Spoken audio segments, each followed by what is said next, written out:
of World Crisis Radio. This is your host, Webster Tarpley, speaking to you from Washington, D.C. It is the sunny and somewhat spring-like, although slightly windy, afternoon of Friday, the 15th of March, 2019. Friday, the 15th of March, 2019, makes this the Ides of March, meaning simply, in the Roman system, the 15th of every month is the Ides. They also have the Kalends, right? That's the first of the month, as I recall. So now this is the Ides of March. And, of course, this was that business with Julius Caesar and the soothsayer warning him. At any rate, we have a somewhat different historical view. And right now, the main thing to understand in this past week, couple of weeks, is the turn of the tide. What seems to be happening in a number of places around the world is a turn of the tide. That is, once again, we've been looking for these for a couple of years now. There are big ones, there are little ones, but I think this is a rather large example of a turning of the tide. That is the breaking of a wave. I think we're living through this right now. It means that day-to-day phenomena can be extraordinarily contradictory and confusing. So there are certain times when you got to lift your gaze above the granularity of these individual things and get the big picture, and don't think that some little event here or there is going to negate or falsify your overall analysis. First of all, go back to the summer of 2016, a terrible time in the United States and around the world. Russia on the offensive, filled with the desire for revenge, for self-justification, for loot, for the humiliation of enemies, a rapacious oligarchy of parasites. What else are they? A bunch of unscrupulous billionaires full of hatred for democracy, full of hatred for the masses that they have trodden down. Right? Russia, there used to be a democratic movement in Russia. Can anybody remember? 20 years ago, under Gorbachev, there was a democratic movement in Russia. It has now scattered to the four winds. So with the Gerasimov doctrine, and we've just heard from Gerasimov again in the last couple of weeks, the Russian policy became divide and conquer, however, divide and conquer in high gear, in a more acute, more extreme, more aggressive fashion. And this was matched by the end of the Obama years and an awareness that Obama, who had swept into power with messianic pretensions, he was the Messiah, he was the one, he was the candidate who could walk on water, hope and change, yes we can. All of this had finally been revealed as a bunch of empty slogans for many. It was certainly true that Obama had presided over a very gradual and slow economic improvement, not a recovery really, too weak for that, but a relative stabilization and then small, tiny, incremental improvements. And that was all coming to an end. Obama had told the bankers, I'm the only one standing between you, bankers, and the pitchforks outside. And since he saw that as his task, that's what he did. In his inaugural address, he said, we, as a society, have failed to deal with certain problems. Well, Franklin D. Roosevelt had said, they, the money changers, have left their high seats in the temple. They've tried, but incompetence and greed have dragged them down. So, a bitter moment. The summer of 2016, therefore, around the North Atlantic world, Europe, United States, some related areas, this was a terrible time. So what did we get? In June, we got this characteristic fit that comes in the twilight of a phase of civilization. When you look at somebody, it occurs to me always, Savonarola of Florence, 1494. The Renaissance is coming to an end. The Spanish and French armies are getting ready to march on Italy, and a religious fanatic takes over Florence and literally burns the Renaissance, makes a funeral pyre, the bonfire of the vanities. That's Savonarola. So burning priceless sculptures, paintings, and other vanities, as he called them. So in that kind of a fit, with unscrupulous oligarchs taking advantage, the British voted to leave Europe. It's an exercise in insanity. A group of 50, 60, 70 million at most decides to turn its back on 500 million producers, consumers, one of the main centers of economic activity in the world, the world's largest market in many ways. And you say, no, we want to be outside of that. And of course, although this is always discussed as merchandise trade, it's not about merchandise trade. It's largely about hot money. It's about money laundering. It's about hot money. It's about offshore financial services. London is the most offshore of any of these big centers. And then you have offshore. You have the Isle of Man, you have Guernsey, you have Jersey, and you take it from there.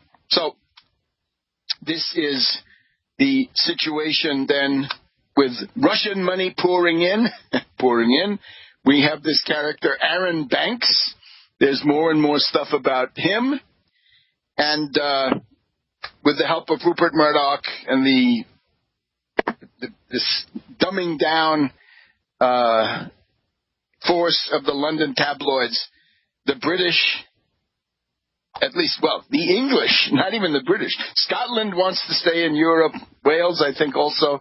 But and Northern Ireland, I think, not too enthusiastic. But the English, and not just the English, the old English, the aged pensioners of England, the cottagers, and so forth, vote to leave Europe. They had been told by Boris Johnson and by Nigel Farage that there was a wave of 30 million balkanized individuals coming their way. Well, it turns out Bulgaria and Romania don't have that many people. They're just not enough to make that wave. They were told 350 million quid, 350 million pounds a week are going to stay in London, and we're going to put that into the National Health Service, and that turned also out to be a lie. All right, Trump was on the scene. He was up there in Scotland at his golf course cavorting with Rupert Murdoch, one of the authors of this debacle. Remember, Rupert Murdoch had said, when I, Rupert Murdoch, go to Brussels and I tell them what I want them to do, those commissioners, they ignore me, whereas if I go to number 10 Downing Street, they listen carefully and do exactly what I say. So this is why oligarchs always want smaller political units to deal with, because their relative power is greater. This is why Republicans or reactionaries in the United States always prefer to have more power at the state level, because that's where they can prevail.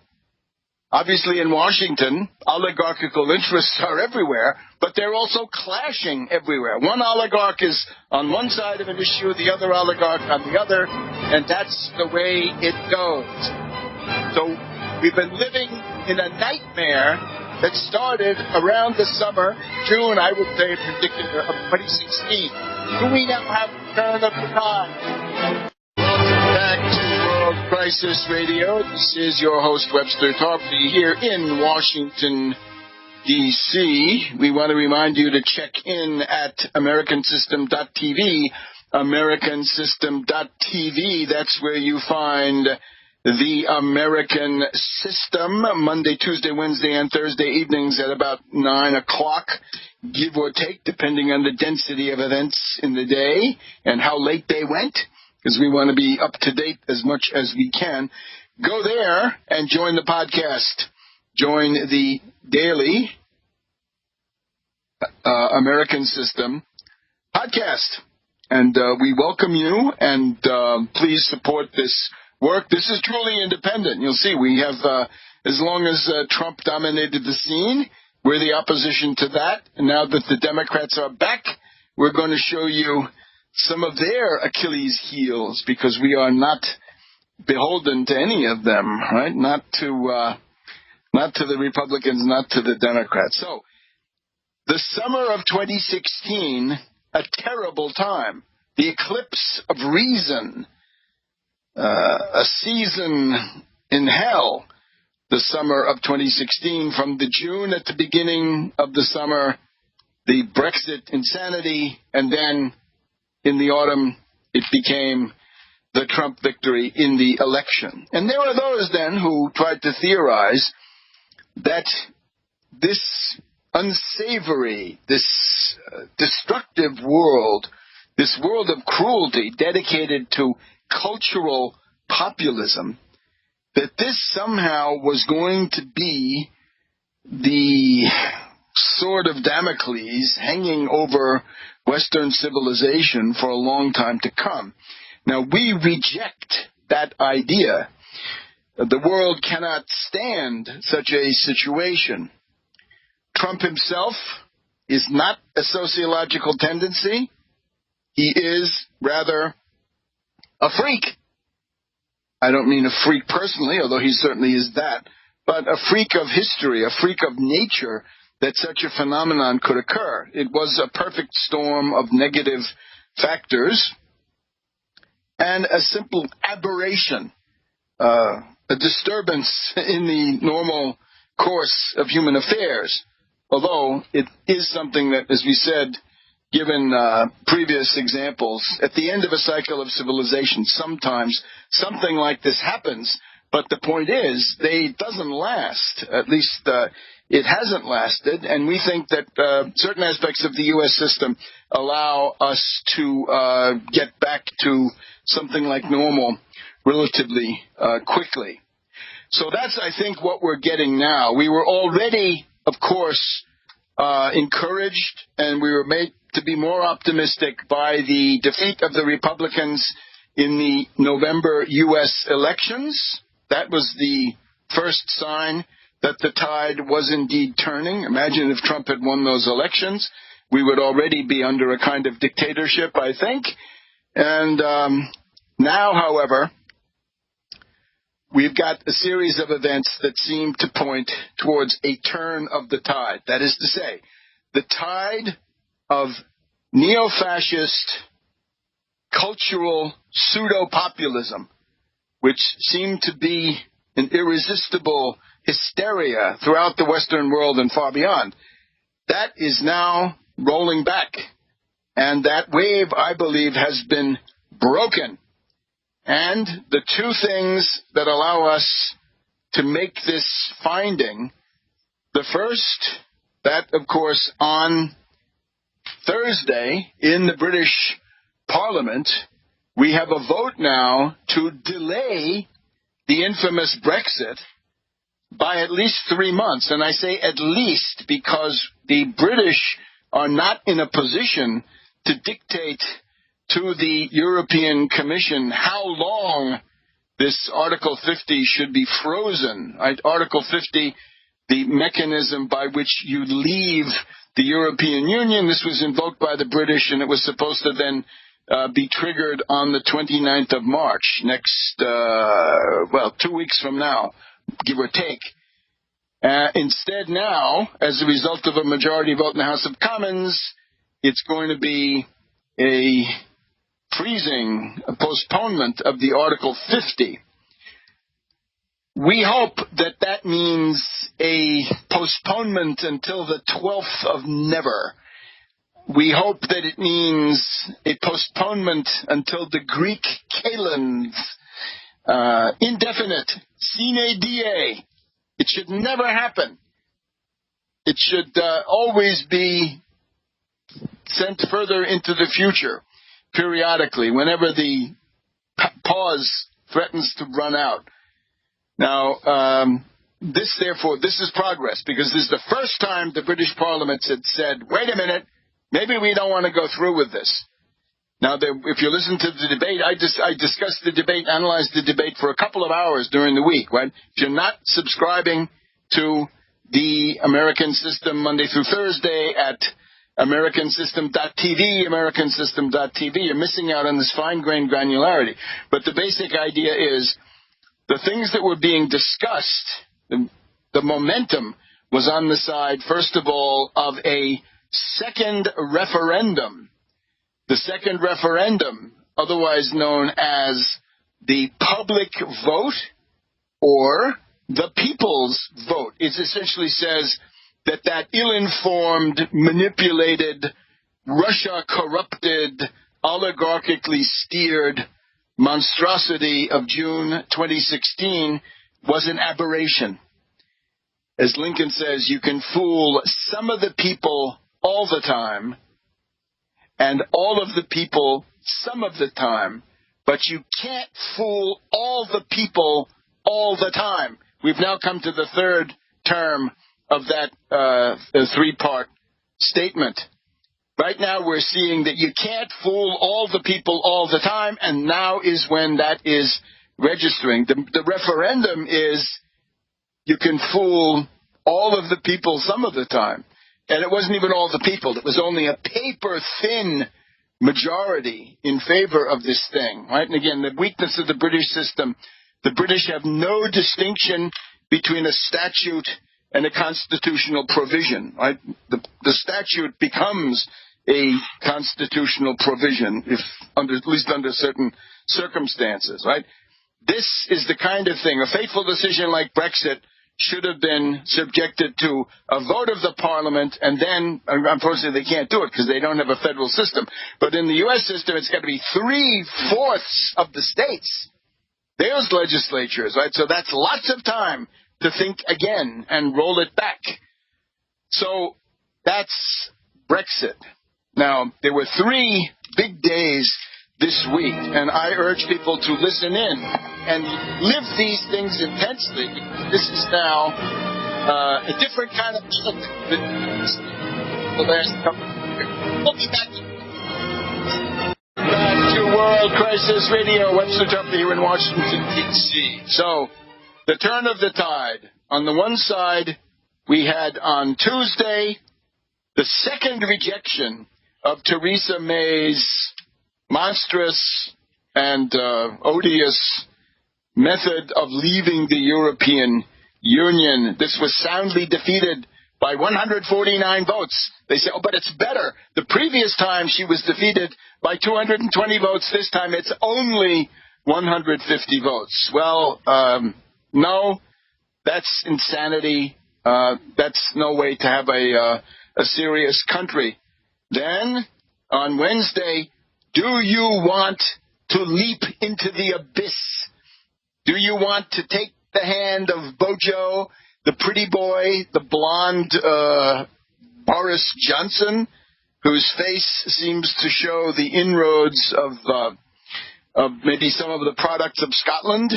Do you want to join hands with him, with Farage, who wouldn't even show up, and, of course, with Jacob Rees-Mogg, the infamous sleazebog, and his myrmidons from the European Research Group? Do you want to have a nice hand-holding leap into the abyss with them? That's called no-deal Brexit, and devil take the hindmost.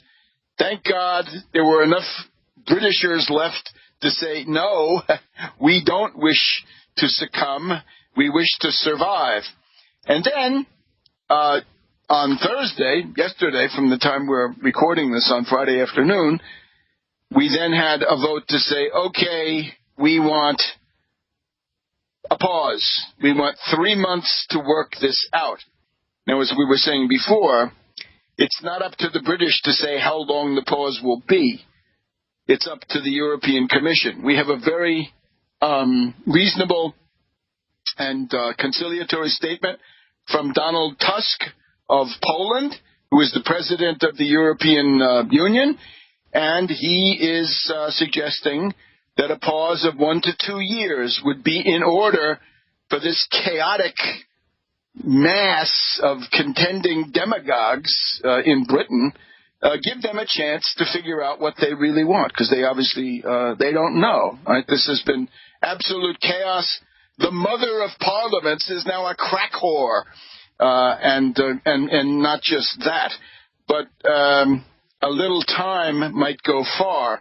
So there are voices of vindictiveness, right? There's Verhofstadt in Brussels, right, from the European Parliament, but maybe he's playing a role, some kind of Mutt and Jeff, hard cop, soft cop. I think that's more likely to be it. So, dear European Commission, give them the pause they ask for and make it 2 years, I think, might be a time for the cooler heads to prevail. And, of course, this momentary political combination, right, this aberrant freak of political history where all the stars are aligned to produce a disaster, we hope that won't come again for many, many centuries. That would be our hope. So go ahead with that. Now, there were also proposals to simply revoke the entire insane adventure of Article 50, and we would recommend those. A referendum, a second referendum, is a good thing, but you don't know. It's always better to take the result you want. If you have it offered to you, if it's sitting in front of you, take it. So that would be revoke and repeal Article 50. Say, look, this is a terrible mistake. We're taking it all back. Just forget about it. Let's get back to normal life. And that would be an excellent, excellent method, an approach for Great Britain at this point. Right? Business, industry cannot stand this atmosphere of prolonged uncertainty. Decisiveness is the virtue needed, and the one that really does that is to say, revoke it, repeal it. Let's get it all turned around. Then the second referendum. We have to point out the insanity of May. We've gone through all of this on the daily program. The insanity of May, the insanity, greater insanity of these Brexiteers. And then we have Jeremy Corbyn of the Labour Party, who is essentially, he's a supporter of Brexit. In other words, he agrees. He's the head of the Labour Party, and he agrees with the most extreme faction of finance capital. That is to say, the Brexiteers, the European Research Group, Sleazebog, Bojo, and all the rest of them. So isn't that great? Here you have an opposition that refuses to oppose. It's an opposition that has bought into the principal outlook of the most aggressive, most reactionary, most neo-fascist part of finance capital itself. And he has been duly taken to task for that, and he deserves even harsher treatment. It's time for the Labour Party to get rid of this Corbyn. He's not telegenic. He's not charismatic. He's not an orator. He's not a thinker. What is he? A time server, right? Maybe it's the triumph of the eternal apparatchik after all those decades in laboring in the vineyards of labor, new labor, putting up with Tony Blair, and so forth. So Britain needs to stay in the European Union. The beneficiaries of this, of course, are these money launderers. We'll get to them in a minute. And, of course, Putin, the divide and conquer spirit of Putin, this petty vindictiveness, right? Putin is no statesman. He is a petty, vindictive little man. And it's too bad. Some of us had hoped that he might turn out to be something different, but no. And now that you see it, you can't kid yourself that he's anything but what you see. And it's not pretty, is it?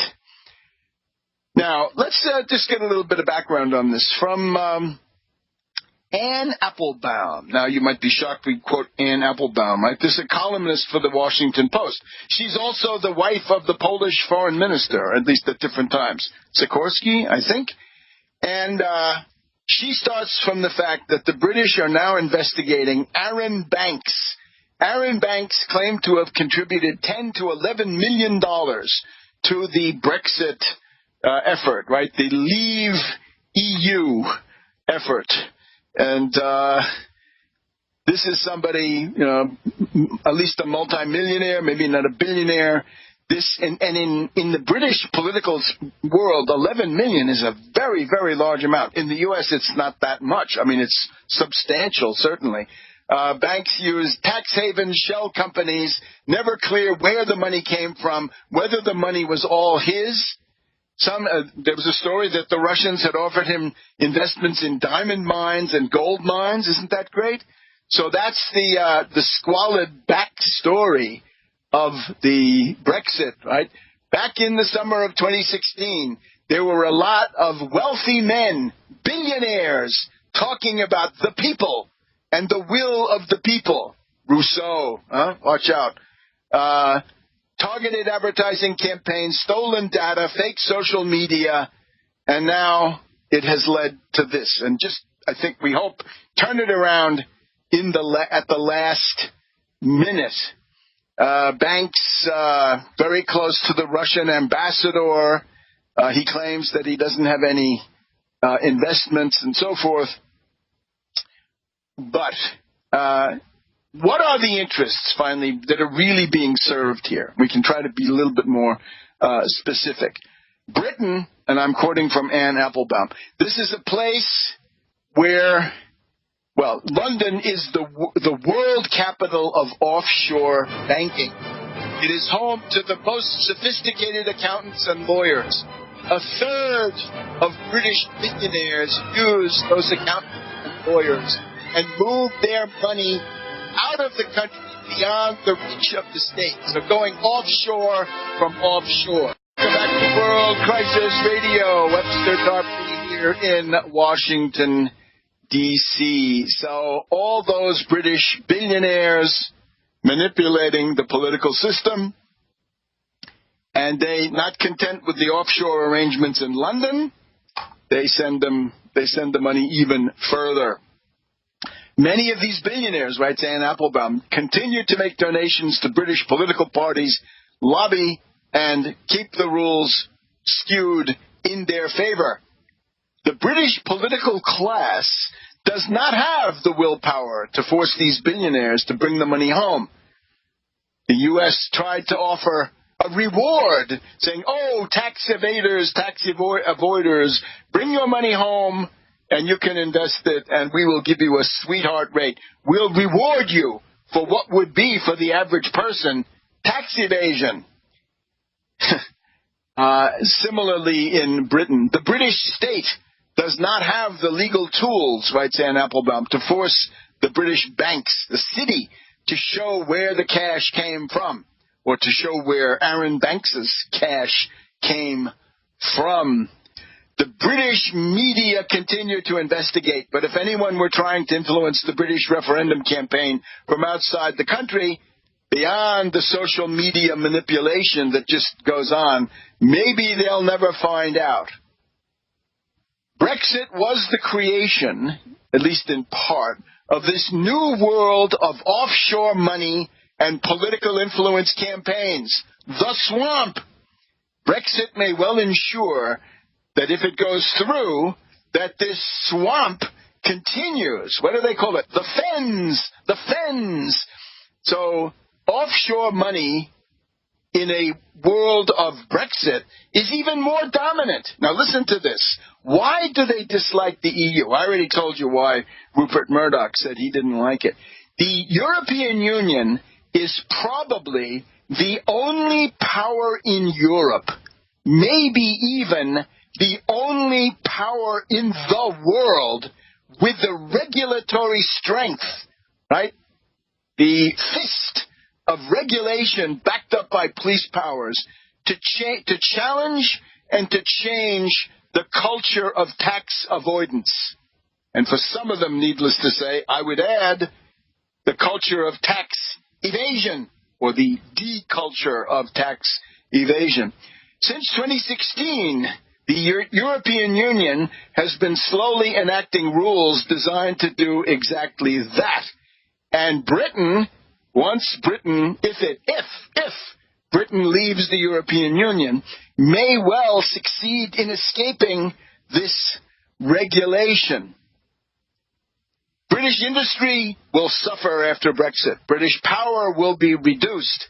But this area, the shadowy world where politics meets money, foreign money can become domestic, assets hidden, connections concealed, that will thrive. And maybe that was the point all along. A couple of examples. Remember there was this brouhaha after the crash of 2008. What about the bonuses for zombie bankers, hedge fund hyenas, and others? Well, the European Union imposed a cap, a lid on the amount of bonuses and the percentages that could be paid. The British refused to go along with that. On the other side, as I said before, I don't think the British had a minimum wage in recent years until they were forced to by the European Union and the common social policy for workers and so forth. It's the same thing. So we have silly Corbyn, right, this miserable, wretched excuse for a leader, says, oh, well, we have the Labour Party version of Brexit, which is workers' rights and jobs first. Well, it's a chimera. It's an illusion. You really don't understand the basic characteristics of the world you live in, the status quo right now, 2019, if you believe that's going to happen. Right? Brexit means the victory of the most extreme faction of a finance capital. Right? People who denied that there was a working class a couple of years ago, and now they're speaking in the name of the working class, right? Just like the Republicans over here, right? The working man's party. So this has got to be stopped. Revoke it, repeal it if you can. If you're not strong enough for that, by the way, the Labour Party, there were 85 votes for a second referendum. And it's thought, well, of course, because Corbyn and his gang told the whips, right, these whips who get out there and convince the members of parliament to vote the way the leadership wants. They were told, you better not vote for the second referendum. But it's thought that there are a couple of hundred more votes there, right? In other words, almost enough, almost half of the House of Commons to have a second referendum. And we would hope that as time goes on, those numbers would evolve in a positive way. So with this, we've had the central hysteria of the past 2.5 years shown up as simply a path leading to nowhere. How many speakers in the House of Commons this week said, after 2.5 years, we're back where we started? Yes, you were. And you went on a fool's errand. You went on a wild goose chase. Don't do it. This is, of course, it points to the essence of this pseudo-fascist, pseudo-populism of this neo-fascist type with plenty of xenophobia and hatred and pettiness built in. Of course, stupidity, because you have to not see the hands of the billionaires above manipulating everybody. So this has now been exposed, and was that this never was a solution, right? It's just not workable. It's not practical. It's like having a fit. The kid has a fit. The kid doesn't solve any problems, but he imagines he's solving his problems by holding his breath and screaming and otherwise, right? You know the drill. Now, on the other side, we have the Trump regime. Well, here in the U.S., it's the other side of the same coin, right? Europe and the U.S. quite close. U.S. and France very close in terms of political history, but right now it's the U.S.-British parallelism that means a great deal. So now we have some really important defeats, right? November was a defeat for Trump, but of course it was the promise of things to come because the House of Representatives did not change hands into the hands of the Democrats until early January, and now we're in the middle of March. So it's been maybe 2.5 months. But, of course, remember, the first month was dominated by a government shutdown. So we're just beginning now to see the fruits of this. So what are we dealing with? Well, we have the attempt of Trump to be an autocrat. An autocrat. Autocrat is somebody who doesn't listen to interest groups. An autocrat is not going to be pulled in this direction or that by some group. At least this is the mythology. In reality, of course, they have to be, but in terms of what they proclaim, the autocrat is absolute. Absolute meaning no connection to anything in terms of how he makes up his mind. Absolute and autocratic. Nicholas II of Russia used to go around saying, I, of course, am absolute and autocratic, but I still have to, reach out to my little people. So Trump wants to be absolute and autocratic, and he has decided that his ticket to political survival is xenophobia, hatred, jingoism, fascism. That's his approach, and we now have the state of emergency, right, declared some weeks ago in order to get the government open. And we're now into the end phase of the state of emergency. I can put it on World.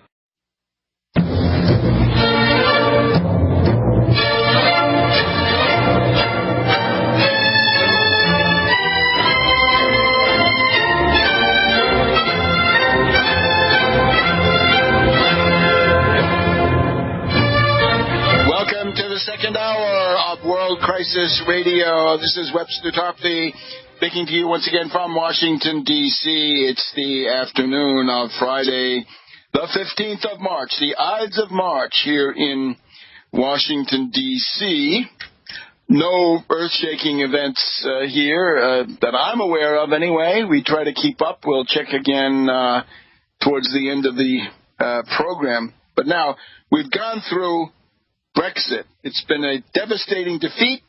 The British government is split down the middle. They've been fighting each other on these issues.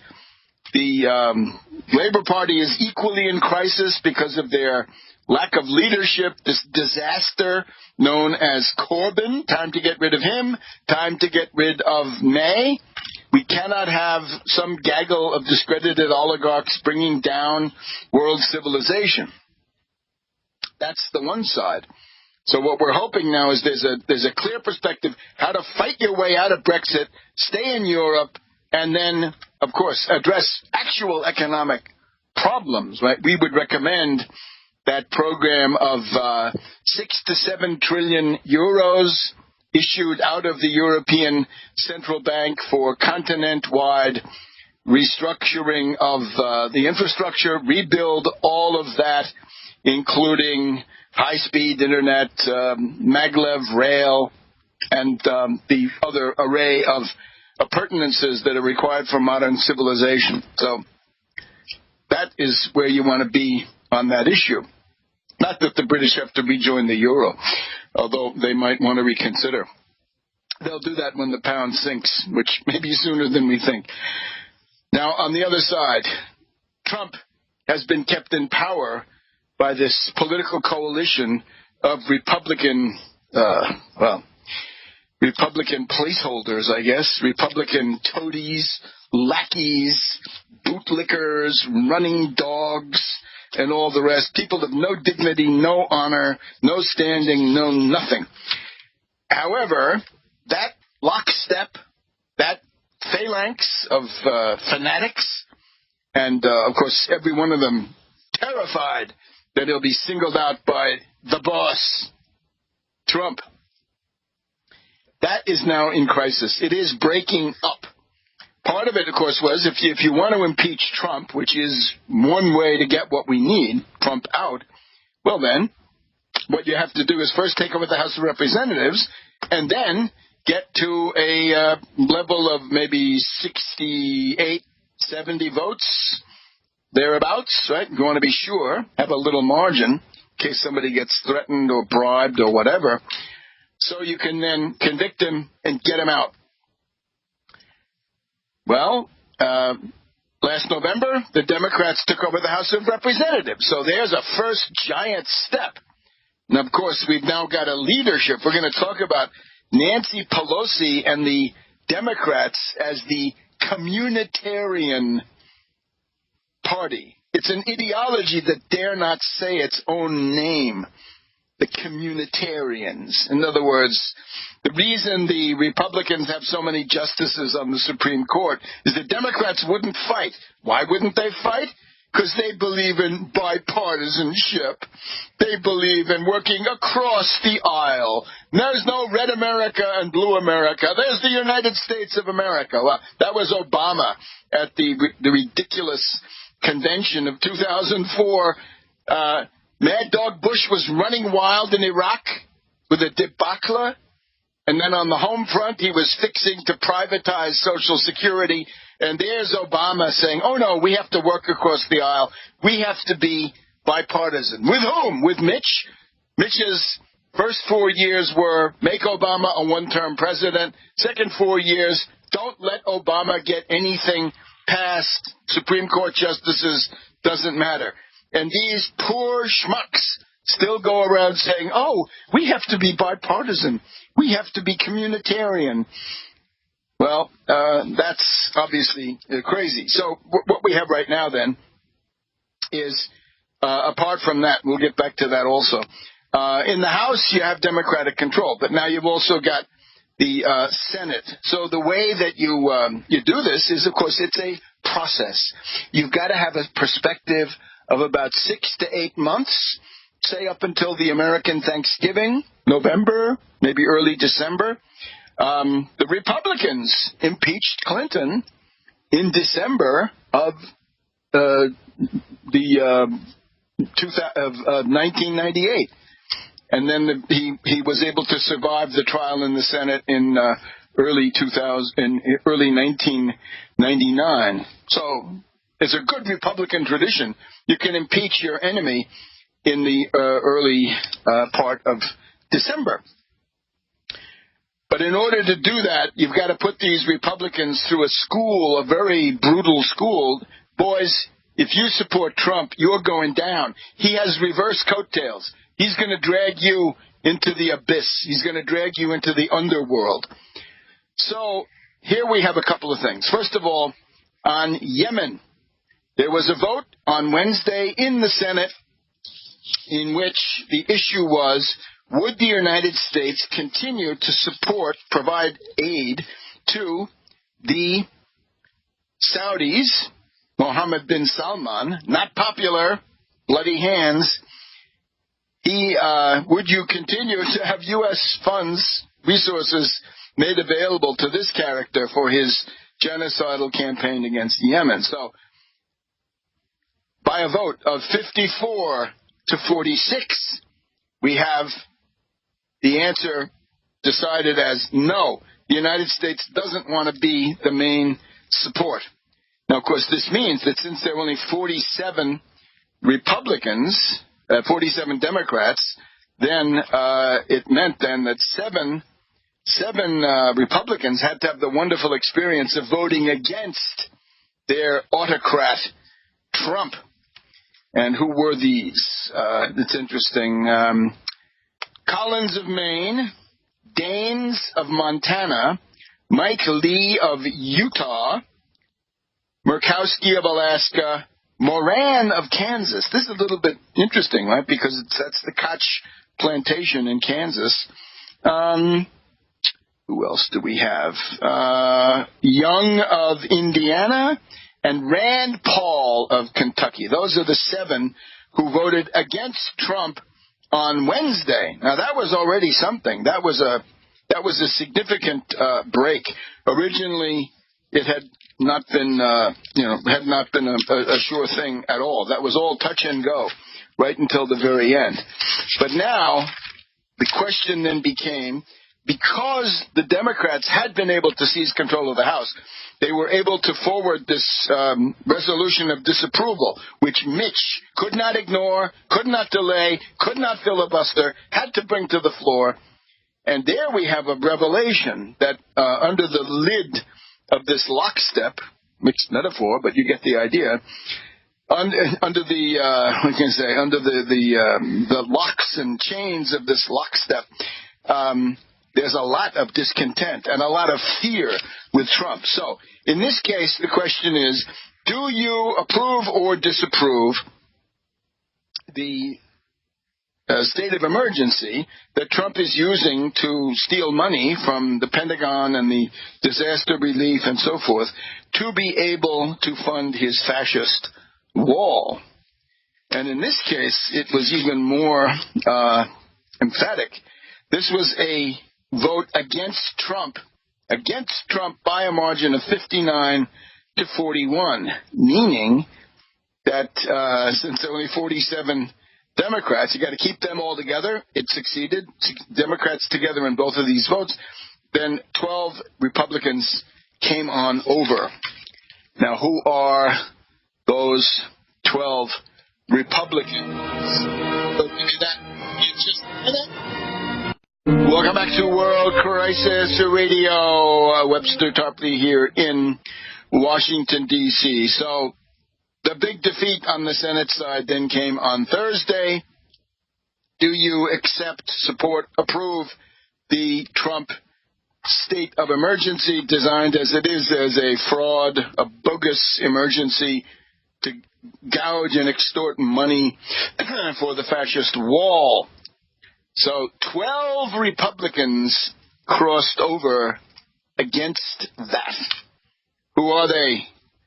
Lamar Alexander of Tennessee, Roy Blunt of Missouri, Susan Collins of Maine, Mike Lee of Utah, Jerry Moran of Kansas, Lisa Murkowski of Alaska, Rand Paul of Kentucky, Rob Portman of Ohio, Mitt Romney from Utah, from Florida, Marco Rubio, Pat Toomey of Pennsylvania, and let's see, Roger Wicker of Mississippi. All right, so that's the 12. Now, that gets you, as we said, up to 59. Now, what if you wanted to repeal, if you wanted to override a veto and block this emergency permanently?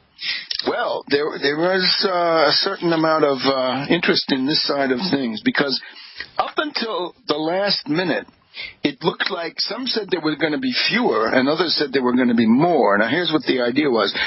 Tom Tillis of North Carolina is the most egregious example. This is somebody written an op-ed to the Washington Post saying, I can't do this. The Republican line of least resistance is not to say Trump is a liar or there is no emergency, it's a fraud, or you're stealing money. It's, we believe in the separation of powers. Some of them can't even get that right. Romney said the balance of power. That's international politics before World War I or something, right? No, this is called the separation of powers, that Congress controls money, president, war, and foreign policy, these sorts of things, right? There's a separation of powers, and then there are checks and balances built into that. So Tillis said, I'm taking my stand on that high principle, and then he flipped. What shadowy threats, bribes were made to Tillis? We then had Tillis and Sass of Nebraska, right now known as a complete blowhard, a complete posturer, a Dickensian hypocrite like Mr. Pecksniff in Martin Chuzzlewit. Cory Gardner and of course the list that I'm giving you now are the ones who said they would vote against it, or they might vote against it, that they were considering voting against it, or even that they would vote against it, but then did not vote against Trump. So Tillis is number one. Sass, now the hypocrite, exposed, the tartuffe, religious hypocrite, worst kind. Cory Gardner, the local Denver paper had endorsed him for the Senate, and now they have rescinded their endorsement, saying, we were mistaken. This guy's not a conservative. He's totally unprincipled. Then you had Cruz going with Sass and Lindsey Graham to the White House, apparently annoying Don, saying, what do you mean barging in on my executive time? So Graham is also on this list, right? Graham was somebody trying to mediate to try to avoid this humiliating defeat for Trump. So it was a group, I believe, the Triumviri who were sent down to the White House were Sass, Cruz, and Graham. All of them stuck with Trump. Gardner went with Trump. Grassley of Iowa said he didn't like this because he's a conservative. He voted for Trump. Pat Roberts of Kansas, like his colleague there, Moran, he said, I am against this, but he voted for it anyway. Cornyn of Texas has sort of moved away from the leadership because he's got to run for re-election, and he has seen that Texas is not as fanatically reactionary, perhaps, as it has been in recent cycles. He made some noises about thinking for himself, but then he went with Trump, along with Cruz, right? So the two of them. Isaacson of Georgia had some concerns, voted for Trump. McSally from, Arizona, voted for Trump. So you go through the list. Grassley, Roberts, Tillis, Sass, Gardner, Cornyn, Graham, Cruz, Isaacson, McSally. 2, 4, 6, 8, 10. There are 10 more Republicans that can now be alienated, a little bit more alienated. They might actually override this. They might say, I want to shut this guy up once and for all. I'm sick of it. You humiliated me. You insulted me. You insulted my wife, say these senators, and therefore I'm going to show you who's boss, right? How dare you take away my power? So with that, you're getting close to an anti-Trump group in the Senate, which is really indispensable, right? To try to impose some limits. So that's where we are now. And of course, there's another element to this. What's with the House? Well, in the House, Nadler doing a good job, workman-like job, yeoman service. Nadler was able to engineer a vote of 420 to 0, saying the House and the American public must see the Mueller report. No flim-flam, we want to see it. 420 to 0. Now, when that happened, over on the Senate side, Schumer saw that and said, oh, well, let's try to imitate that over here. And he would have done it. He needed a unanimous consent to do that right away. And Lindsey Graham, the groveling toady and lackey and valet, was the guy who saved Trump under those conditions, right? He'll do anything to get on TV, I guess, and he has succeeded in doing so. So that is the week when the Trump power block began to splinter. Now you notice, these are not just opinions, they're not just comments or insults flying through the air. These are now institutional facts. So we hope that is a sign of the future. And therefore, that's our analysis. That's the essence of the tale of two cities, right? London and Washington, and the tide of fascistoid cultural populism now seems to go out. The tide. We'll be back to World Crisis Radio. We got 2 segments left. We got to cover a bunch of topics, and we'll try to do it. Now, the shooting in New Zealand, of course, we condemn terrorism. We condemn white nationalism. We hold these doctrines in the greatest contempt. These are scurrilous and monstrous beliefs, and a country that's taken over by them is doomed, as we've seen in the 1930s. For example, here's the thing, though. We're told that the shooter is one Australian named Brenton Tarrant, and that he is a fan of the Great Replacement thesis by the French reactionary Camus. Now, this is not Albert Camus, but a more contemporary figure, not the old existentialist, but a current race-based thinker. We reject this. We here are class-based thinkers. I just noticed that everybody on these cable television, they have editorial decisions. They're calling this guy a white supremacist. I think that is very weak for what he is. He is a fascist, and it's not coming from me. He says he is a fascist. He is an eco-fascist, meaning ecological fascist. If he says fascist, let's give it to him. He's a fascist. Because, of course, this includes not just the racism part. It includes dictatorship. It includes foreign aggression. It includes genocide. That's the story of fascism.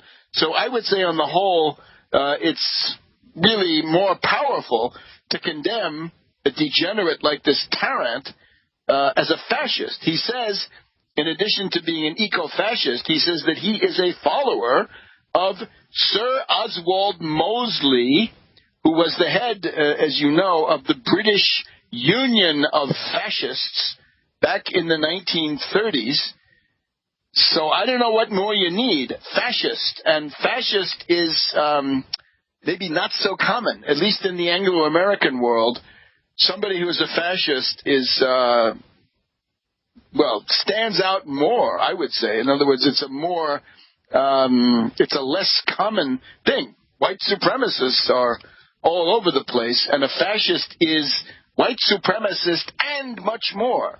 The fascist subsumes the white supremacist or anti-Semitism or other similar belief structures. Now, we have to wonder about what's going on here, because we have this another monstrous event, the quotes from Trump himself about what's going on in terms of his armed followers, his supporters becoming violent.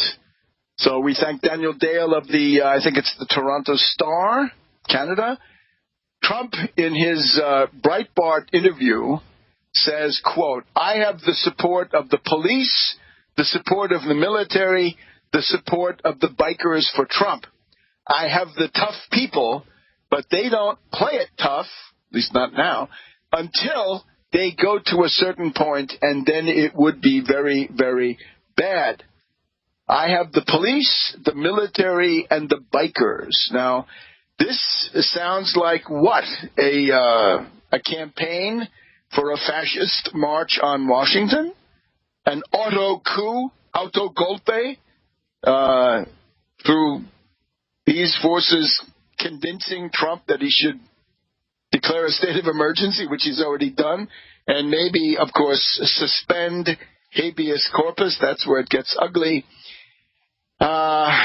So what is the conjunction of these elements? Brenton Tarrant is talking about an organized fascist movement of the type that existed in Great Britain in the 1930s. Once again, Sir Oswald Mosley, the British Union of Fascists, BUF. Look it up. And that's he wants to embroider in the ecological part. Well, of course, why not? In the greening of the world that the oligarchy wants to promote. There it is. So do these things fit together? Is there some kind of a convergence between these shocking statements by Trump on the one hand and various other things that are going on? I think that's what you have to look at. Now, the other thing we've got to be aware of, Kim of North Korea, the DPRK. Kim's regime is now putting out this story that they are deeply disappointed with the negotiations with the U.S., and therefore they may soon return to testing of intercontinental ballistic missiles. That seems to be prominent, but maybe also of nuclear weapons. Now, That, of course, is, in terms of diplomatic achievements, that particular chimera, right, that fraud, is the only thing that Trump can point to, and now this is being taken away from him. We have always thought here that the greatest danger posed by Trump, which was evident way back 2-3 years ago, if he gets control of the nuclear football, of the nuclear launch codes, then all of world civilization is in danger. We have that guy, Tony Schwartz, I think the co-writer, the co-author of The Art of the Deal, who during the summer of 2016, he said if Trump gets control of the nuclear codes, he will destroy world civilization as we have known it. Well, that is still the case. Now, if Trump figures out that he's been made into a laughingstock, a fool, a butt, a ridiculous buffoon by Kim, what's his response? Well, there are many possible responses, but one of them is surely that he goes onto a rage-fueled flight forward and begins looking for opportunities to redress this using, well, confrontation. And that can easily then become a nuclear or perhaps even thermonuclear confrontation, but mainly nuclear, and that's bad enough. So we have to remind people like Pelosi that your desire for togetherness, your desire for communitarianism, your pathetic devotion to working across the aisle with people that have given you nothing but slings and arrows and kicks and taunts, scratches and bites, those are the people you want to make nice with. Well, that is it's a luxury that we cannot afford, because we're dealing now with people who are obviously mentally unstable, and that's not just the tyrant of the Oval. That's people like Bolton and Pompeo and so forth. And they've got control of these nuclear forces. Of course, we hope that the military will always remember that you should not carry out illegal orders. And really, that's as much as we can say about it. That's the situation. Couple of words, a little more about this communitarianism.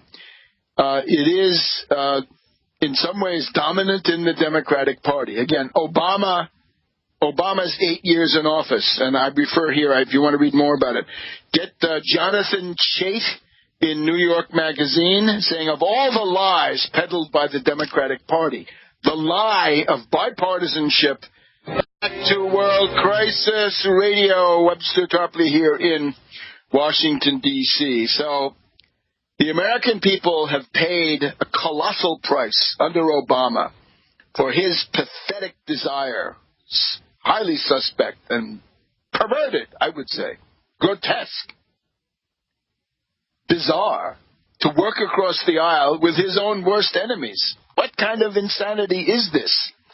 The short answer is these are people who don't have the intellectual courage, moral courage, political courage to say, on the agenda now is the extinction of the Republican Party. Get rid of them. We don't need them.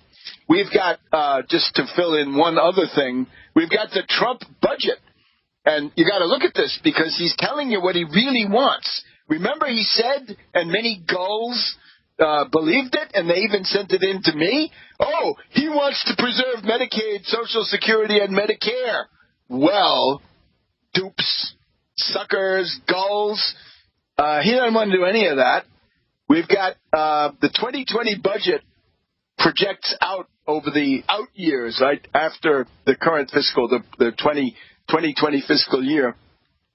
It will be a cut of $845 billion on Medicare, and they say, oh, waste, fraud, and abuse, the usual Republican garbage. It's going to be none of that. None of that. It's going to come out of the bone, the muscle and the bone. So with Medicaid, it's going to be the abolition of Medicaid as an entitlement. It's going to become the block granting of Medicaid. This is straight reactionary Republican austerity ghoul doctrine. Medicare cuts, well, they're what we said. It's too much double talk involved in this. They're sort of, it's like a shell game. They're trying to hide it. They're going to say, let's have a $1.2 trillion market-based health care grant to make up for the fact that Medicaid is gone. It's not an entitlement. It's a block grant. The states will help you if they can, but if they can't, then they can't. Medicaid cuts by themselves are minus $1.5 trillion over 10 years. But they say, if you make it up, we're going to have slave labor. We're going to have workfare. We're going to get rid of the Affordable Care Act. They still want to repeal Obamacare. They said with that, it comes down to $777 billion. I'm sorry. It's $1.5 trillion. Social Security, in this case, they focus their attack on the Social Security disability insurance, right? Not the old age pension or other parts, but the disability part. Now, of course, in recent years, since unemployment benefits have run out, the 99ers were never given any pity at all. It means then that a lot of people have had to shift over to the disability insurance, right? And they were disabled, just they were working and disabled, and they finally said, well, if there's no job, I've got to assert the fact that I am disabled. So that's going to be cut by about $25 billion over 10 years, and that will take $10 billion out of the Social Security disability insurance program, right? And where are you going to get that? Oh, waste, fraud, and abuse, especially fraud. The usual reactionary, fascist austerity doctrine. And remember, Donald J. Trump, we have the tweet right in front of us. May 7th, 2015, I was the first and only potential GOP candidate to state there will be no cuts to Social Security, Medicare, and Medicaid. Huckabee only copied me. So how are you going to compromise with that? If he says, I want genocide on this scale, what are you going to do? Say, well, no, we recommend a more limited genocide, right? There's just no way. You're going to, if they put kids in cages, what's the compromise of a kid in a cage? In a larger cage, a roomier cage, better lit, better facilities? What in God's name are we talking about? So Biden, of course, embodies this notion. He went out of his way to say, Pence is a decent man? Pence is a monster. Anybody who says Pence is a decent man is morally insane. Lunch Bucket Joe. Yeah, right. And, of course, the great friend of women, the guy who mistreated and humiliated Anita Hill and kept other women from taking the stand against this monster, Clarence Thomas. Cory Booker says he wants to have this wonderful ideological diversity, so we have plenty of reactionaries. Now, as we pointed out in greater detail on The Daily Show at AmericanSystem.tv, Amitai Etzioni, Amitai, real name, Werner Falk, born in the Rhineland, in Cologne, 90 years old. All right, so this guy is now he's a theoretician of communitarianism. And part of it is the Rousseau collective will. Rousseau, of course, the most influential philosopher that many are not even aware of, but he's there. And this then got to Pelosi. Pelosi came in 2007, and people wanted Bush impeached, the Iraq war stopped. She delivered neither one. She said, impeachment is off the table, and what we do is bipartisan. And now Pelosi has said it again this week. Now, naturally, if she's got some secret plan, if she's playing three-dimensional chess, I'd be happy to know it. I'll greet it if it turns out, but I don't think so. And a lot of people in her caucus are way ahead of her. And, of course, the point is not to go around yelling impeachment all the time, but to come up with a serious step-by-step plan over 6 to 8 months where the committee hearings converge on an awareness in the American people that this character is a threat to the present and the future of the country. And in the meantime, to keep those subpoenas coming hot and heavy, to tie them up, to bog them down, to paralyze them, and prevent them from lashing out in various ways, right? We want to keep habeas corpus, and we don't want the nuclear launch codes used. I only want to remember the James Rodney Schlesinger, Henry A. Kissinger plan of 1974. The main military commanders were told, if Nixon orders you to attack anybody, fire any missiles, start shooting in any way, you submit that to Schlesinger, Kissinger, or both. And with that, we somehow got through the 8 or 9 months of 1974. We've been warned by Cohen that Trump may not go quietly. He may not accept a peaceful transition of power. All right, so we've said something about Biden. We've said something about Booker. Beto O'Rourke. This is essentially it's an identity politics play. Identity politics says a presidential candidate comes forward and says, vote for me because I am blank, whatever it is, identity group or pretty boy or charismatic or a great campaigner, or I have a compelling story. Forget this. I think we're far beyond this now in terms of this crisis. We need somebody to come forward and say, vote for me because of what I will do for you. My program, my policy commitment spelled out clearly in. With that, veto strikes out. Kamala Harris is essentially nowhere. The one who stands out, Francie Warren. Warren has the wealth tax, child care proposal, and the breakup of the communication monopoly. You could urge her to get back to her program of forcing the Fed to take care of student loan debt at the interest rate of less than 1%. So that's our outlook. But we cheer the tide we believe has turned. The populists are in retreat, and the dance of a new birth of freedom is upon us.